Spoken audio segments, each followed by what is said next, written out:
আমাকে ধরে নিয়ে গেল ইফতার করা অবস্থায়। ইফতার করতেছি, সেই সময় বাড়ির চারিপাশ ঘিরে ফেললো। আমি কেবল একবার বিসমিল্লাহি ওয়া আলা বারাকাতিল্লাহ বলে গালে দিয়েছি।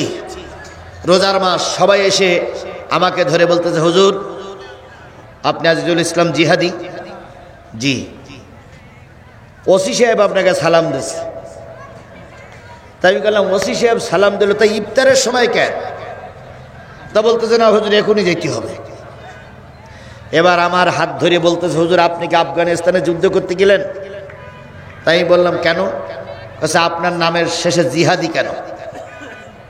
আমার মা বললেন, না বাবা, ছোটবেলার থেকে লোক জিহাদি জিহাদি ডাকে, তাই সেই পরিচয় পরিচিত। আমাকে ধরা হলো। ভাই, ওই আয়না ঘরের কথা কি বললো? আমার জীবনের কথাটা বলতেছে। আমাকে ধরা হলো। নামাজ পড়তে চাইলাম, ওরা একজন লোক, 15-16 জনের ভিতরে একজন লোক আমার সঙ্গে নামাজ পড়লো।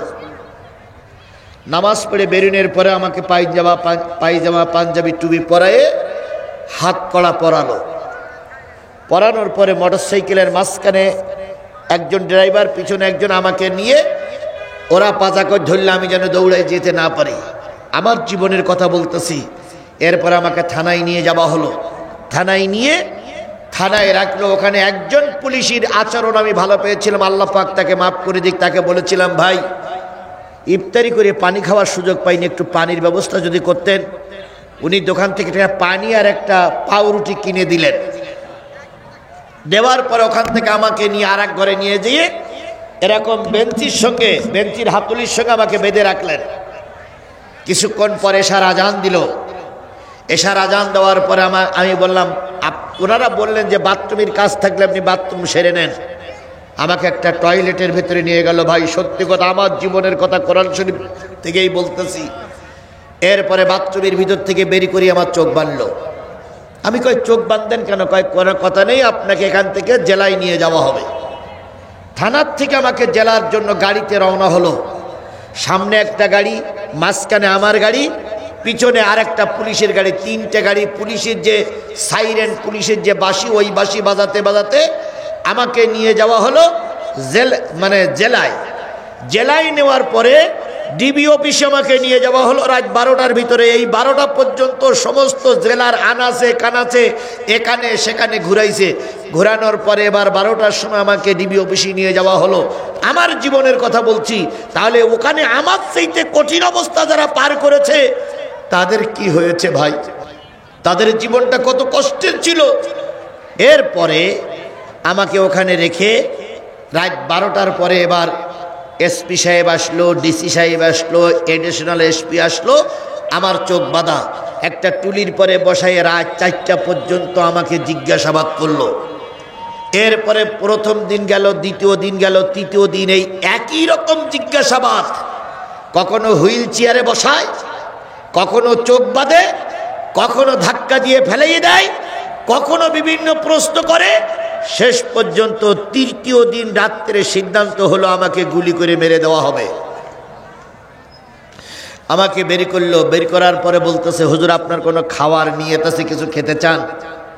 আমি বললাম, না। আপনার মৃত্যুর পরে কোথায় কবর দেওয়া হবে সে জায়গাটা কি বাজেট করা আছে? আমি বললাম, আমার বাবা শুয়ে আছে, আমার মা শুয়ে থাকবে যেখানে, সেখানেই আমার গ্রাম্য কবর স্থানে আমাকে কবর দিবেন।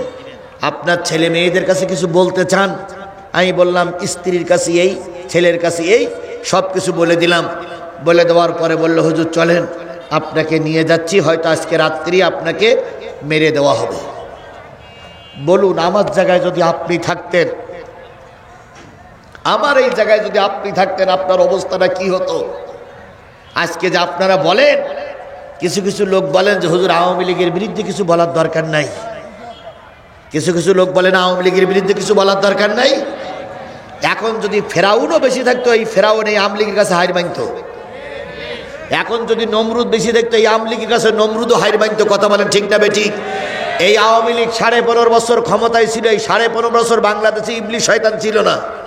ইবলিশ শয়তান পালাই গেছিল, কারণ শেখ হাসিনার বুদ্ধির কাছে ইবলিশ শয়তান ফেল। এরপরে আমার কথা বলতেছে, আমি একজন ছোট মানুষ। জামাত ইসলাম, বিএনপি বলেন, কোনো রাজনৈতিক দলের কোনো থানার নেতা আমি নই, জেলার নেতা আমি নই। আমি একজন বক্তা, কোরআনের আলোচনা করি। তাই আমার বেলায় যদি এই অবস্থা হয়, শিবিরের ছেলেদের নিয়ে কি টর্চারিং, কি অত্যাচার চলেছে। বাংলাদেশ জামাত ইসলামের নেতাদের চোখ তুলে ফেলা হয়েছে, তাহলে তাদের কি অত্যাচার করা হয়েছে।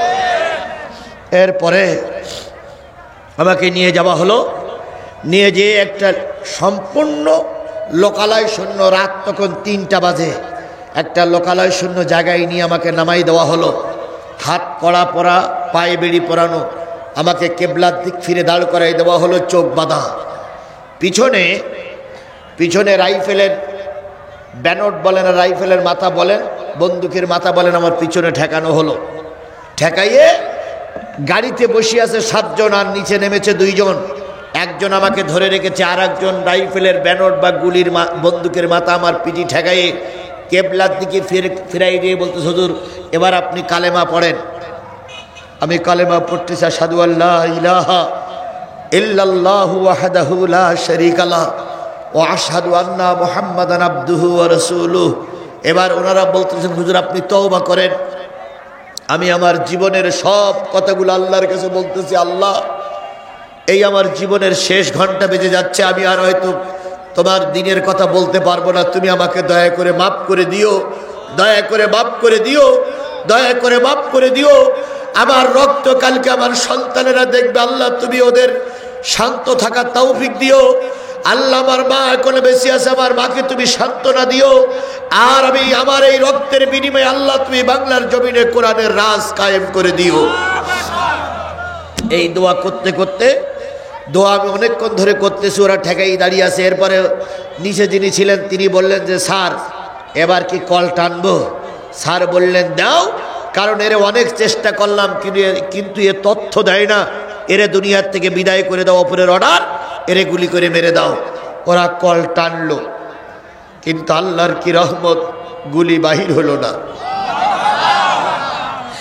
কোরআন শরীফ আমার সামনে, আমি কিন্তু ইব্রাহিম আলাইহিস সালামের জীবনী বলতেছি, কথাটা বলতেছি যে ইব্রাহিম আলাইহিস সালামকে নমরুদ সরকার আর তার বাপ চাইছিল দুনিয়ার থেকে কি করে দেবে, বিদায় করে দেবে, কিন্তু কার বাজেট হয়নি?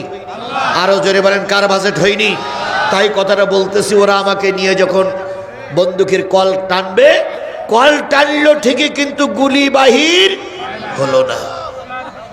স্যার এ মেশিনই তো কাজ হচ্ছে না। স্যার বললেন মেশিন পাল্টাও, আরেকটা মেশিন নাও।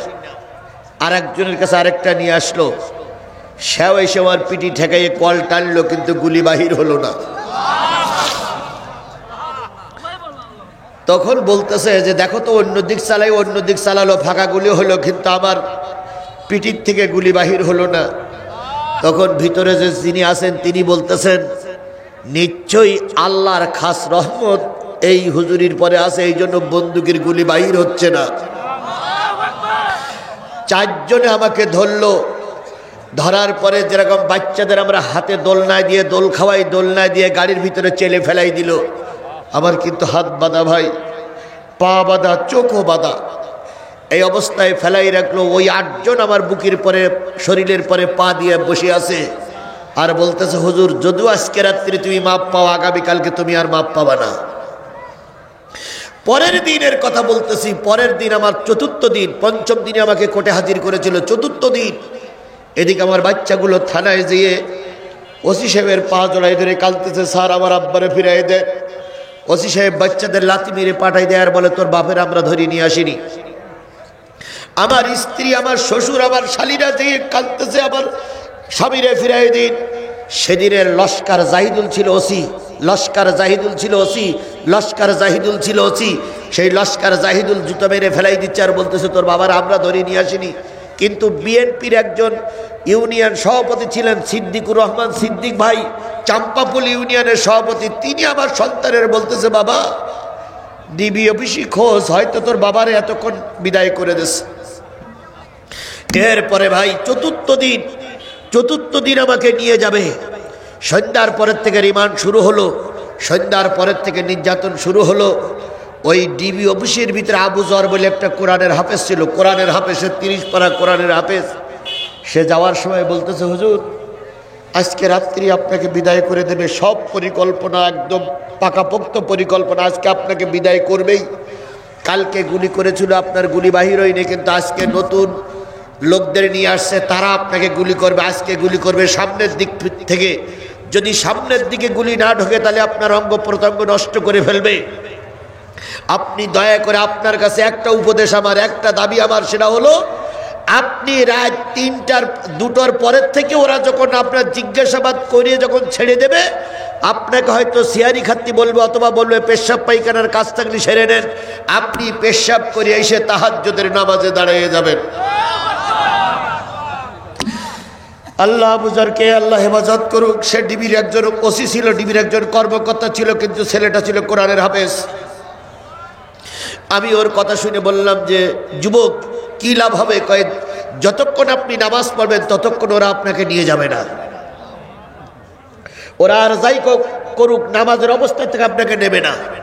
2 নম্বর, আপনার যখন নামাজ শেষ হয়ে যাবে তখন আপনি সিহারি খাবেন আস্তে আস্তে।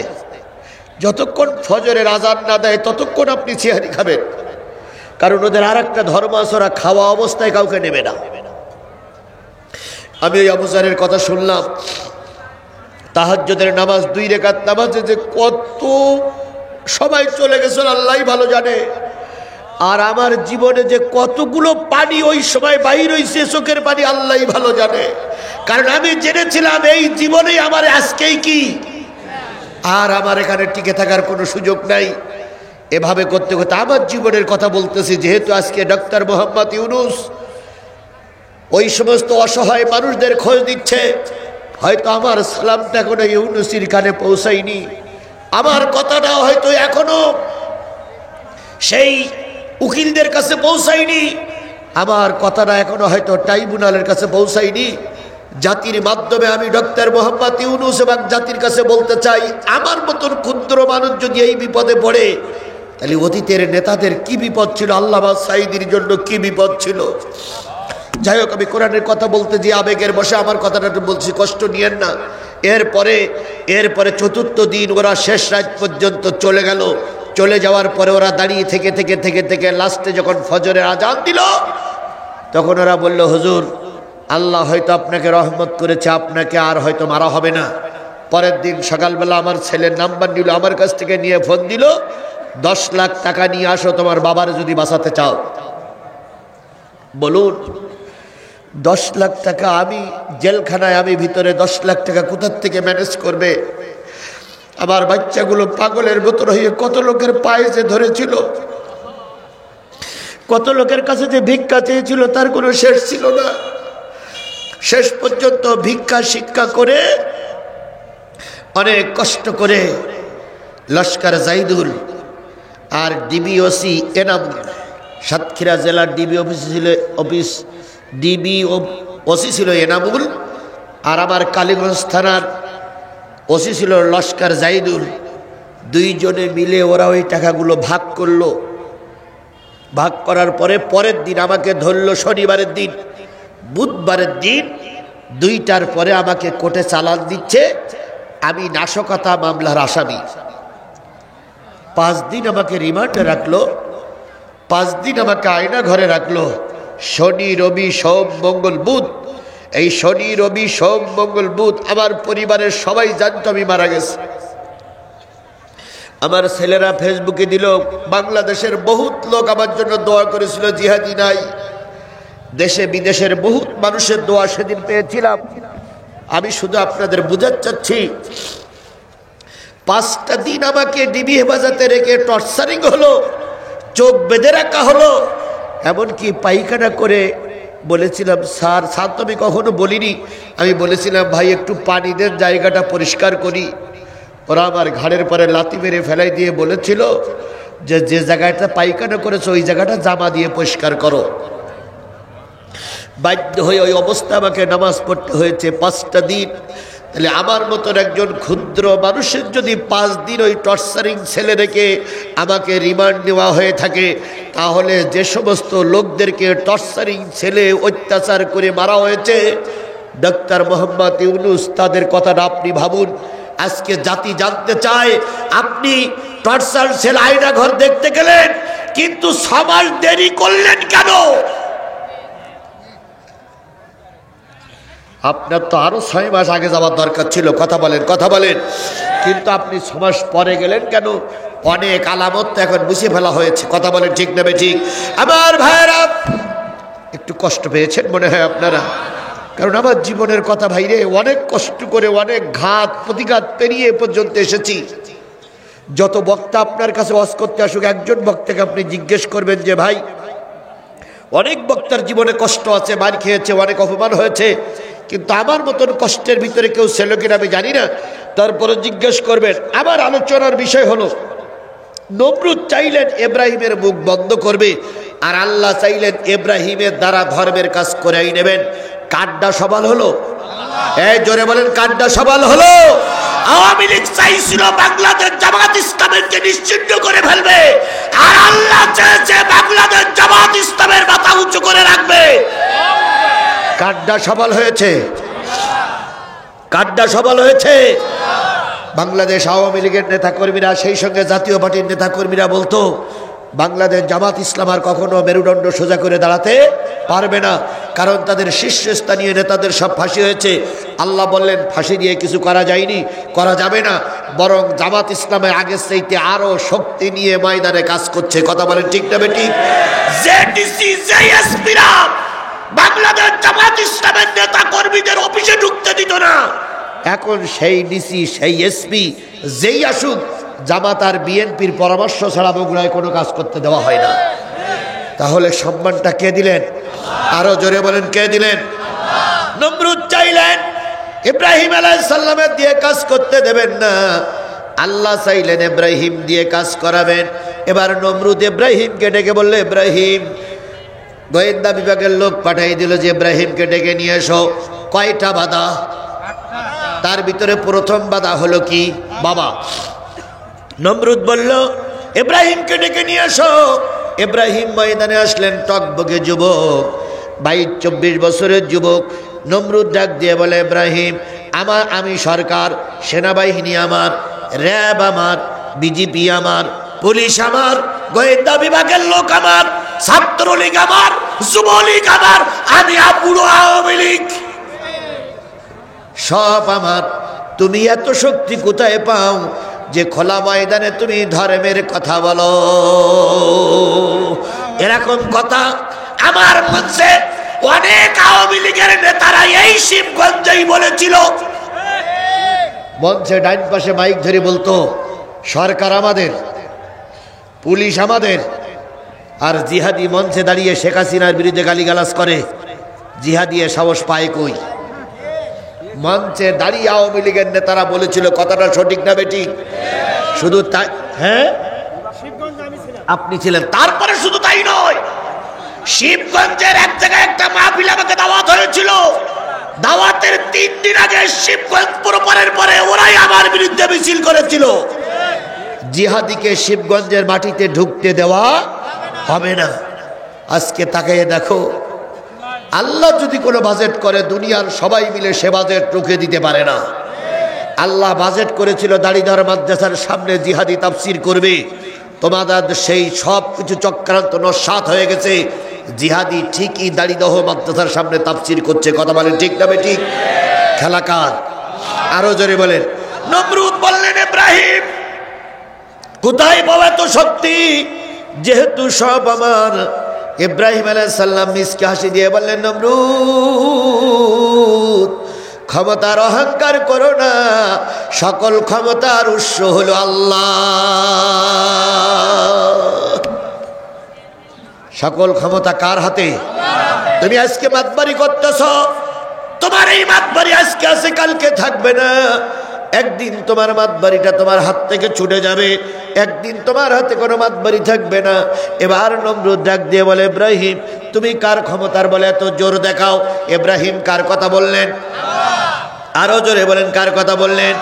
বিশ্বাস করুন, কোরআন শরীফ আমি শপথ করে বলতেছি, সেদিন আমার বিশ্বাস ছিল, আল্লাহ তুমি যদি আবার উঠায় নাও, আমাকে শহীদ হিসাবে কবুল করিও। আর যদি তুমি আমার হায়াত থেকে থাকো, ওদের বন্দুকের গুলিতে আমার কোনো ক্ষতি হবে না। ইব্রাহিম আলাইহিস সালামের ক্ষুদ্র একজন উম্মত, আমি ইব্রাহিমের অনুসারী, আমি আমার অত বড় ঈমান নেই, ইব্রাহিম আলাইহিস সালামের মতন নবীদের মতন অত বড় ঈমান নেই, কিন্তু সেদিন ঈমান পাকাপোক্ত হয়েছিল যেদিন পুলিশ আমাকে ধরে অত্যাচার করেছিল। আর আপনি ঈমানদার কি বেঈমান বোঝা যাবে এরকম পরীক্ষার সম্মুখীন হলে।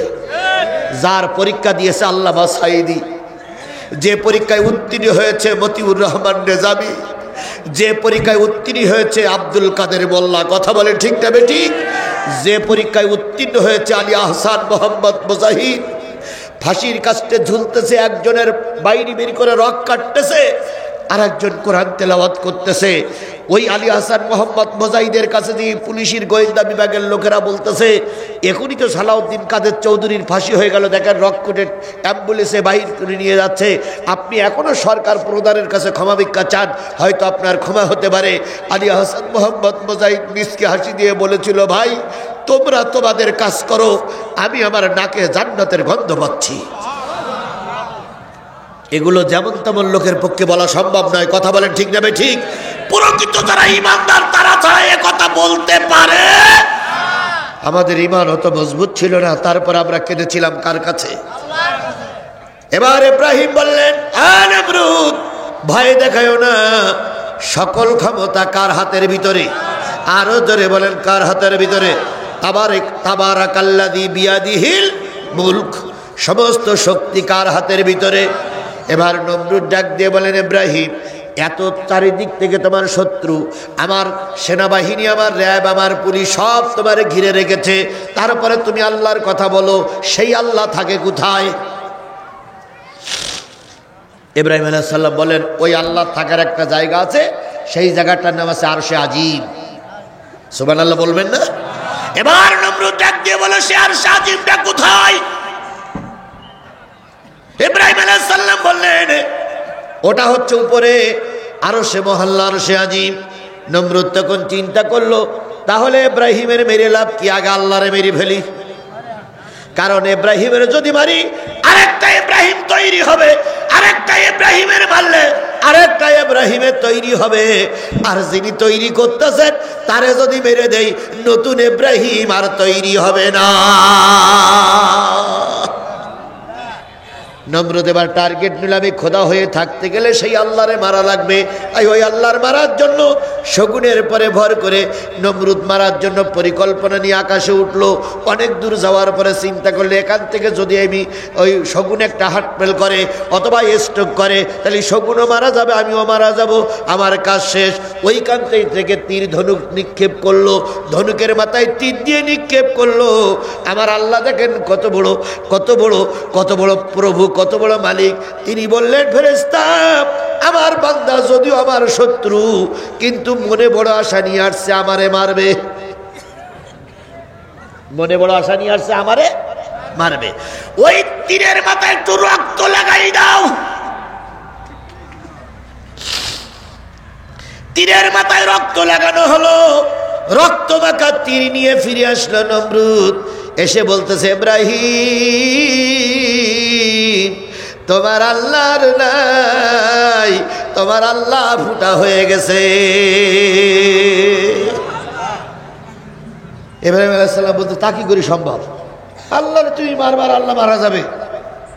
কয়, যদি বিশ্বাস না হয় তোমার সামনেই তো গেলাম শুকনো তীর নিয়ে, এখন দেখো তো তীরের মাথায় রক্ত আছে কিনা। ইব্রাহিম আলাইহিস সালাম দেখে আসলে তীরের মাথায় রক্ত। দেখুন তো শগুনির মারে শিখানো হয়, তাও তো না, তাহলে রক্ত আমি পাইলাম কোথায়? এরপরে কি তোমার বিশ্বাস হয় না? ইব্রাহিম আলাইহিস সালাম চলে গেলেন জঙ্গলে, ঝর্ণার পানি দিয়ে উজু করে জঙ্গলের ভিতরে 2 রাকাত নামাজ আদায় করে ডাকে, আল্লাহ ইয়া আল্লাহ ইয়া আল্লাহ ইয়া আল্লাহ। আল্লাহ সাড়া দেয় না। ইব্রাহিম আলাইহিস সালাম মনে মনে চিন্তা করে, তাহলে মনে হয় আল্লাহ মরেই গেছে, নতুবা সাড়া দেয় না কেন? ইয়া আল্লাহ, আমি তো জানি তুমি কখনো মরবা না, আমি তো জানি তুমি হাইয়ুল কাইয়ুম, কেন তুমি আমার ডাকে সাড়া দাও না মাবুদ? সাড়া দাও, তোমার ইব্রাহিম মহাপরীক্ষার ভিতরে আছে। আল্লাহ চুপ। এবার হৃদয়ের ভিতর থেকে ডাক দেয়, ইয়া আল্লাহ।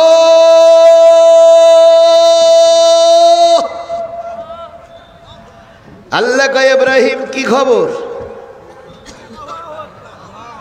আল্লাহ তুমি এখনো বেঁচে আছো? সুবহানাল্লাহ। আরেকটু জোরে বলা যাবে না সুবহানাল্লাহ? আল্লাহ কয়, তোমার কি মনে হয়? কয়, আল্লাহ নমরুদ যে বললো তোমারে ফুটা করে দিয়েছে। আল্লাহ কয়, ইব্রাহিম তুমি নমরুদের দরবারে চলে যাও, নমরুদকে বলো, নমরুদ জীবনে যা করেছো করেছো, এবার তার প্রতিশোধের জন্য অপেক্ষায় থাকো। আল্লাহ এতদিন খেলেছিল সাধারণ খেলা, এতদিন তুমি খেলা করার জন্য আল্লাহরে ডাকতে, আল্লাহ খেলেছে সাধারণ খেলা, এবার আল্লাহ তোমার সঙ্গে খেলবে চূড়ান্ত ফাইনাল খেলা। আল্লাহ পাঠাই দিলেন একটা ছোট মশা। কি মশা? ছোট্ট মশা, ডানা ভাঙা মশা। কারণ আল্লাহ বড় বড় শয়তানদের মারার জন্য বড় বড় জিনিস ব্যবহার করেনি, বড় বড় শয়তানদের মারার জন্য আল্লাহ ছোটখাটো জিনিস ব্যবহার করেছে। আজকে বিএনপির জামাতের লোকদের দ্বারা যদি আওয়ামী লীগের পতন হতো, তাহলে আওয়ামী লীগ সারা জীবন বলতো রাজনৈতিক দল আমারে কাবু করেছে। আল্লাহ বলল না, এই শয়তানদের বিএনপি, এই শয়তানকে বিএনপি আর জামাতের হাত দিয়ে কাবু করব না, এই শয়তানকে কাবু করব ছোট্ট ছোট্ট প্রাইমারি স্কুলের ছাত্র দিয়ে।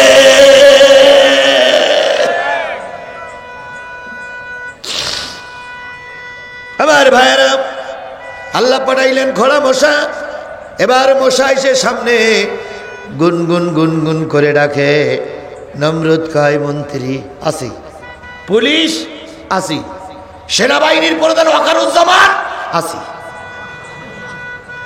ডিবি প্রধান আসি, রাষ্ট্রপতি চুপ্পু আসি। তাহলে আমার তো ভয় লাগে কেন? এই যে মশা ডাকে আর নাকের পাশে এ পাশে পাশে চলে যায়, আমার মনে হচ্ছে এ মশা যেন আমার এটা কি একটা করবে। সুবহানাল্লাহ বলবেন না? সুবহানাল্লাহ বলবেন না? এত বড় নেতা আল্লাহ মারবে খোলা মশা দিয়ে। মশা এক পর্যায়ে নাকের ভিতরে ঢুকেছে, ঢুকেই পড়েছে। ঢুকেই আল্লাহ বলল, মশা চুপ করে থাকবে একটু সময়, তারপরে শুরু করবি। মশা অল্প একটু সময় চুপ করে থেকে কামড়াতে শুরু করেছে। মশা কামড়ায় নেতা লাফায়, মশা কামড়ায় নেতা লাফায়। ওয়াকারুজ্জামান কে, আমি সেনাবাহিনী প্রধান, লাফান কায়? কামড়ায় কামড়ায়। সুপ্পু কয়, আমি রাষ্ট্রপতি, লাফান কায়? কামড়ায়। কিসে কামড়ায়? এই কথা বলেন, কিসে কামড়ায়? আপনি এত বড় একজন নেতা, সামান্য একটা মশায় কামড়াচ্ছে তাতে হয়েছে নাকি? কয় না, কামড়ায়। এবার বুদ্ধিজীবী, আইনজীবী, বিচারপতি, ডাক্তার, কবিরাজ, হোমিওপ্যাথি, এলাপতি, রাষ্ট্রপতি, সব পতি এক জায়গায় এসে বলতে, কি করলে কামড় বন্ধ হবে?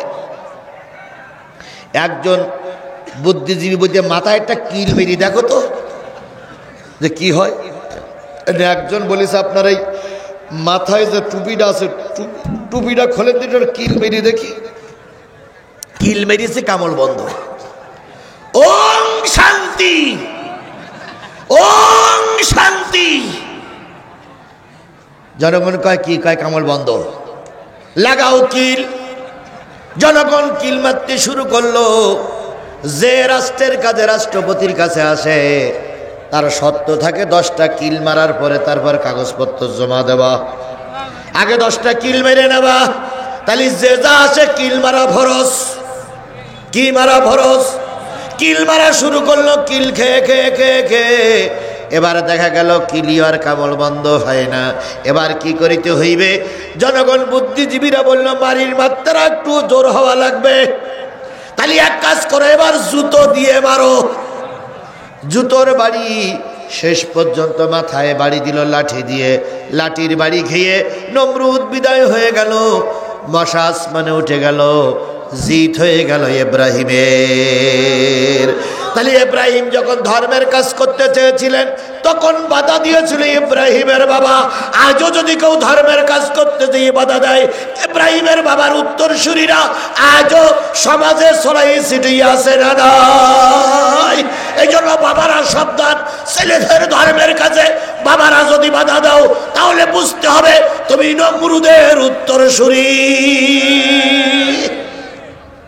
কয়টা কাজে বাধা? তার ভিতরে প্রথম বাধা হলো কে? বাবা। 2 নম্বর আপনা হুকুম, তোমাদের কাজে বাবার কাজে সন্তানেরা বাধা হতে পারে। আমি বুঝেছি 12টা বেজেই গেছে, এবার দোয়া হবে ভাই, দোয়া হবে। আমি লম্বা করবো না, আমি 12টা পর্যন্ত যেহেতু নির্ধারিত টাইম, 12টা বেজে গেছে, আমি বলে দিই সংক্ষেপে কথাগুলো বলি।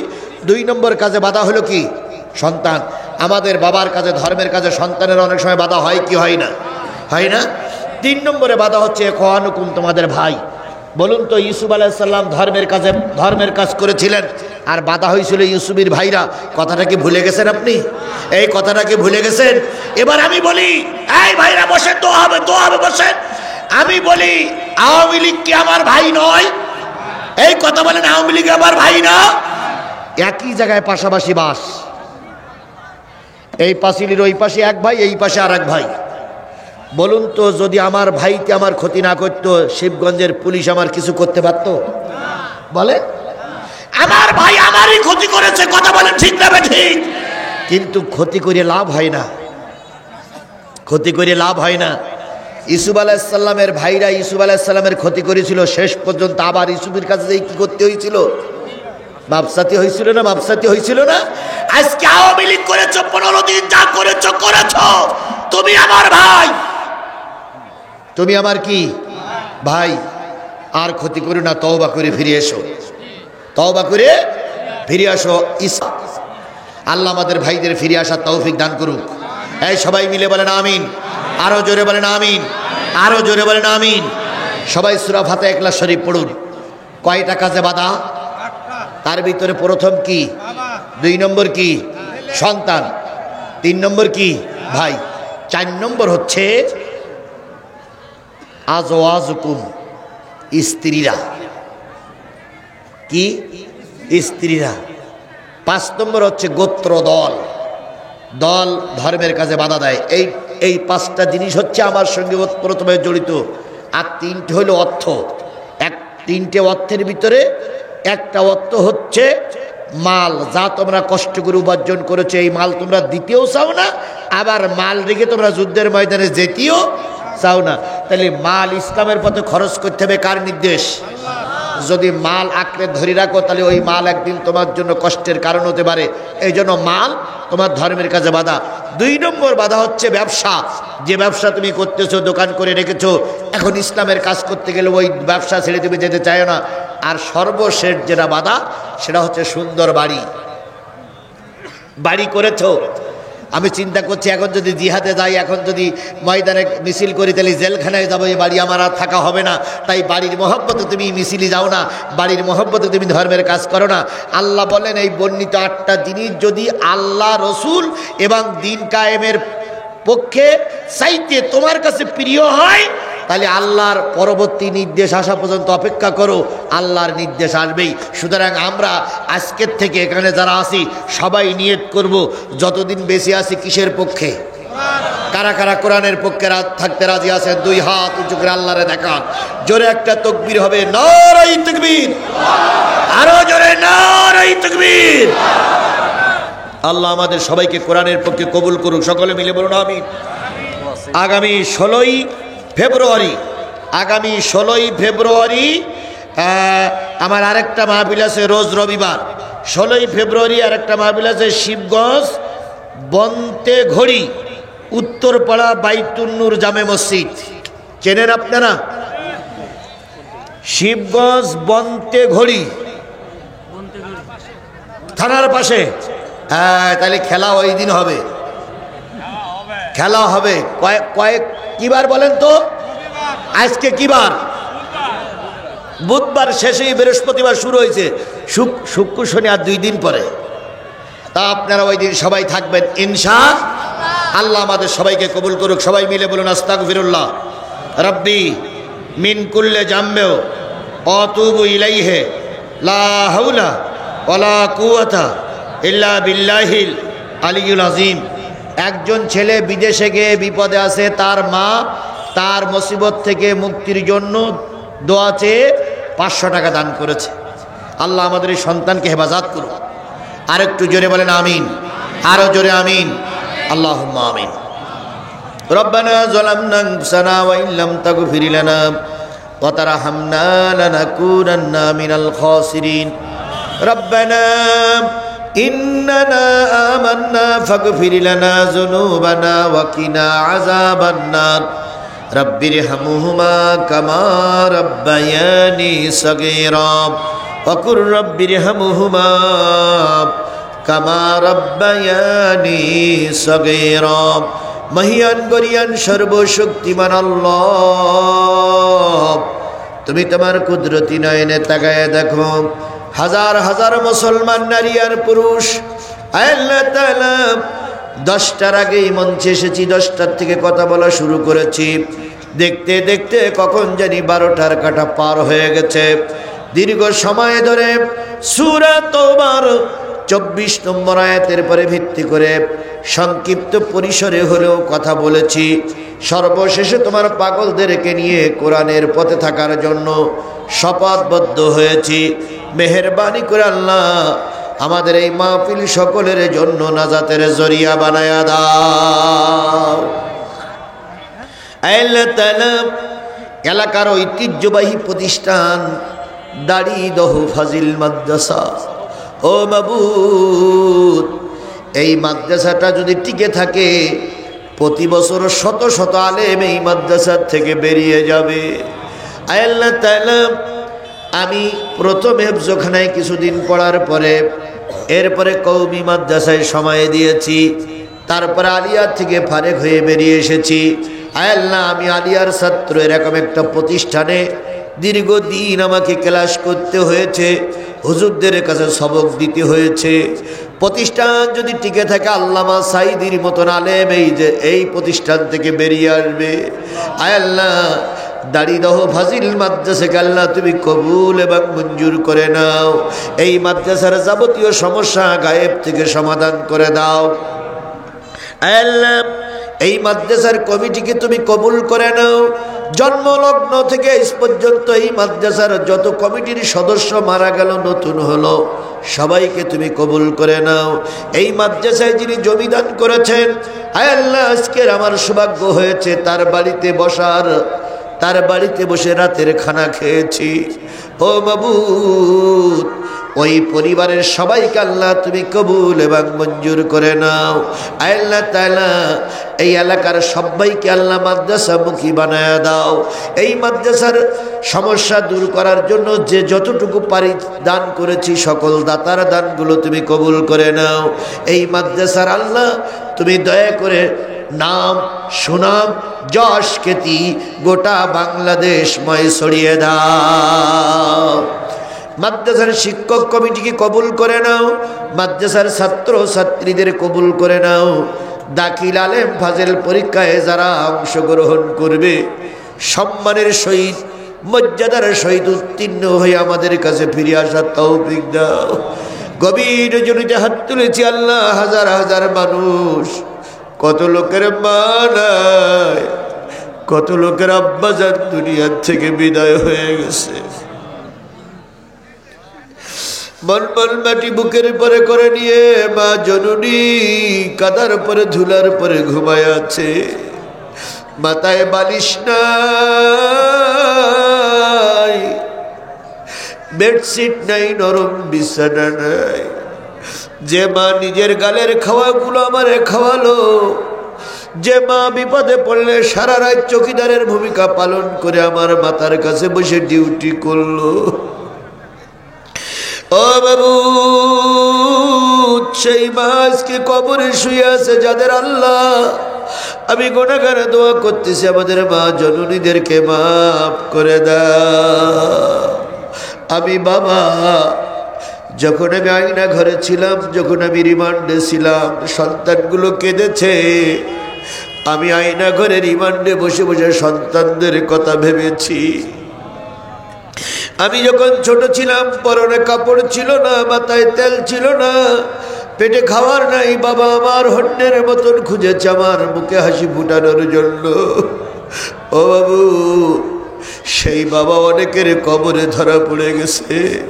আমার বাবা সহ সকলের বাবাকে তুমি মাফ করে দাও। দাদা দাদি নানা নানি আত্মীয় স্বজন মাতৃকুলে পিতৃকুলে শ্বশুরকুলের মানুষগুলো যারা আমাদের জন্য ঘর বাড়ি করে গেল, জায়গা জমি কিনে রেখে গেল, আল্লাহ অনেকেই কবরে শুয়ে গেছে। আমি মোসাফের দোয়া করতেছি, আল্লাহ যাদের আপনজন কবরবাসী হয়ে গেছে তাদের সবাইকে আল্লাহ মাফ করে দাও।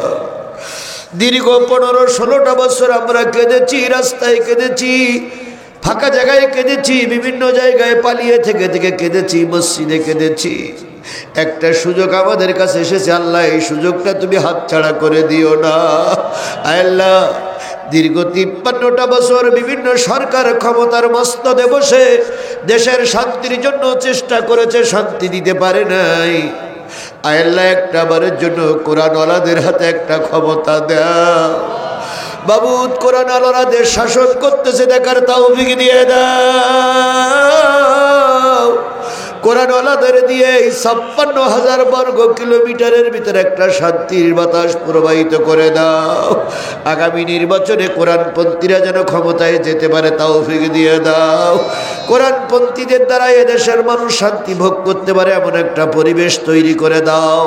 আমার সোনার বাংলাদেশকে সোনার বাংলার মতন গড়ে তোলার তৌফিক দান করে দাও। আল্লাহ আমাদের সবাইকে ঈমান আমলে বরকত দিয়ে দাও।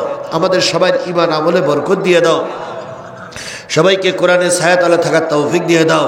সবার জীবনের গুনাহগুলো মাফ করে দাও। সবাইকে মিলেমিশে আগামী কোরআনের পক্ষে থাকার তৌফিক দিয়ে দাও। আল্লাহ তাআলা তুমি দয়া করে মায়া করে আমাদের দোয়াগুলো কবুল করে নাও। দয়া করে মায়া করে আমাদের দোয়াগুলো কবুল করে নাও। দয়া করে মায়া করে আমাদের দোয়াগুলো কবুল করে নাও।